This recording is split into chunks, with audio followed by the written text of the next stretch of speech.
गो first को लेकर खबर आ रही है कि आज एनसीएलटी में सुनवाई हो रही है कंपनी की मामले की। और गो फर्स्ट ने वहां पर अपनी दलील दी है कि कंपनी में रिवाइव करने की क्षमता है और मॉरिटोरियम की मांग की है, वहां से कुछ मोहलत मांगी है अपनी जो भी बकाए हैं उसको चुकाने को लेकर। तो ये मामला किस तरह से जा रहा है? दरअसल इसमें दो चीजें बहुत प्रमुख हैं।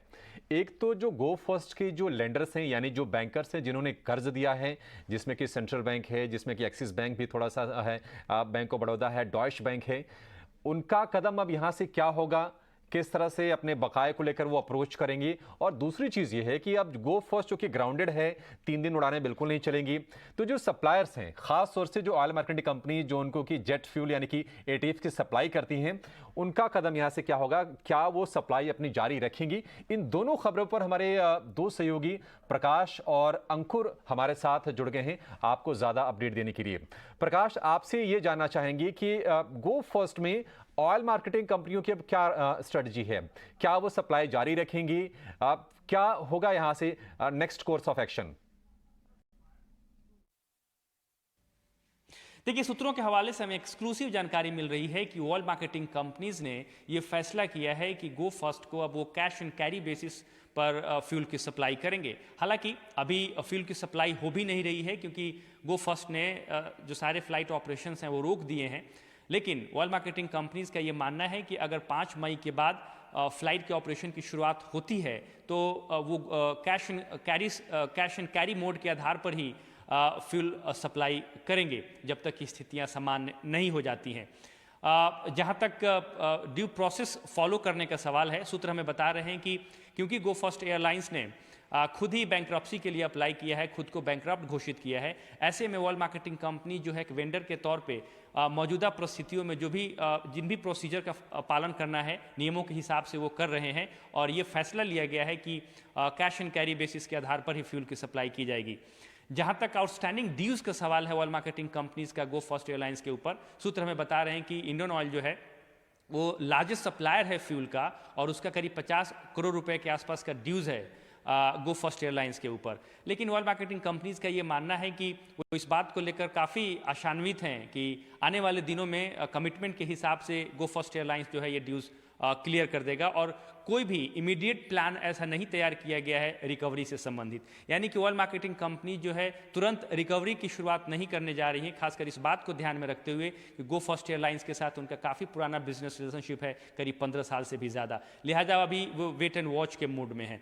इसके अलावा जो एक और इम्पॉर्टेंट फैक्टर है जिसको कि ध्यान में रखना चाहिए, ऑयल मार्केटिंग कंपनियों का ये मानना है कि गो फर्स्ट एयरलाइंस के साथ गवर्नेंस का इशू नहीं है।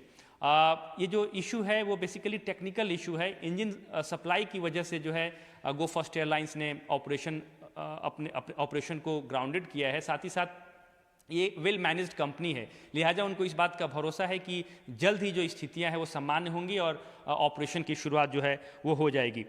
और एक इम्पॉर्टेंट फैक्टर है कि अगर गो फर्स्ट एयरलाइंस को फ्यूल सप्लाई नहीं की जाती है तो एटीएफ डिमांड पर क्या असर होगा। सूत्र हमें बता रहे हैं कि ऑयल मार्केटिंग कंपनीज को इस पर बहुत ज़्यादा इम्पैक्ट नहीं दिख रहा है क्योंकि कई मल्टीपल ऑप्शंस हैं सरकार के सामने भी, ऑयल मार्केट एविएशन सेक्टर के सामने भी, जिसकी वजह से डिमांड में बढ़ोतरी हो सकती है और इसका बहुत इम्पैक्ट नहीं आएगा। और इसमें एक ये है कि दूसरे एयरलाइंस को एडिशनल फ्लाइट चालू करने के निर्देश दिए जा सकते हैं, ये रूट्स जो है दूसरे एयरलाइंस को भी अलॉट किए जा सकते हैं। तो तमाम ऐसे ऑप्शंस हैं जिसकी वजह से डिमांड पर बहुत ज़्यादा असर जो है इस वक्त नहीं दिख रहा है। ठीक है, अंकुर आप बताइए, गो फर्स्ट को जो कर्ज देने वाले जो बैंक हैं उनकी स्ट्रेटजी यहां से क्या होने वाली है? किस तरह से अपने बकाए को लेकर आगे वो डिमांड उठाने वाले हैं या फिर अप्रोच करने वाले हैं? जी हाँ, गो एयर लेंडर्स की एक अहम बैठक चल रही है और यहाँ पर जो स्ट्रैटेजी है वो ये तय होनी है कि चूंकि अब एनसीएलटी में ये मामला चल रहा है तो किस तरीके से 6,500 करोड़ रुपए बकाया जो है फाइनेंशियल क्रेडिटर्स का उसका पूरा भुगतान हो सके। लेंडर्स नहीं चाहते हैं कि उनको एक कोई बड़ा हेयर कट लेना पड़े इस मामले में, क्योंकि अभी तक जो प्रीपेमेंट्स हैं वो टाइम पर हो रहे थे, कोई भी डिफ़ॉल्ट नहीं था कंपनी से, इसलिए कोई भी डेथ रिस्ट्रक्चरिंग के लिए अभी तक बातचीत बातचीत नहीं हो पाई। अब ये भी देखना होगा कि क्या लेंडर्स प्रमोटर्स से बात करते हैं, क्योंकि डेट रिस्ट्रक्चरिंग का जो ऑप्शन है वो मुश्किल हो सकता है, चूंकि मामला ऑलरेडी एनसीएलटी में चल रहा है, कोर्ट मॉनिटर्ड प्रोसेस होता है और बहुत ज़्यादा डिपेंडेंसी होगी कि एनसीएलटी से किस तरीके का नतीजा निकलता है। यहाँ पर बैंक्स को रिस्पोंडेंट बनाया जाएगा, तो वो भी एक रिस्पॉन्स तैयार करना होगा कि जब नोटिस आता है कोर्ट से उस पर कैसे रिस्पॉन्ड करें। तो वो सारे मसलों पर अभी चर्चा हो रही है बैंकों की।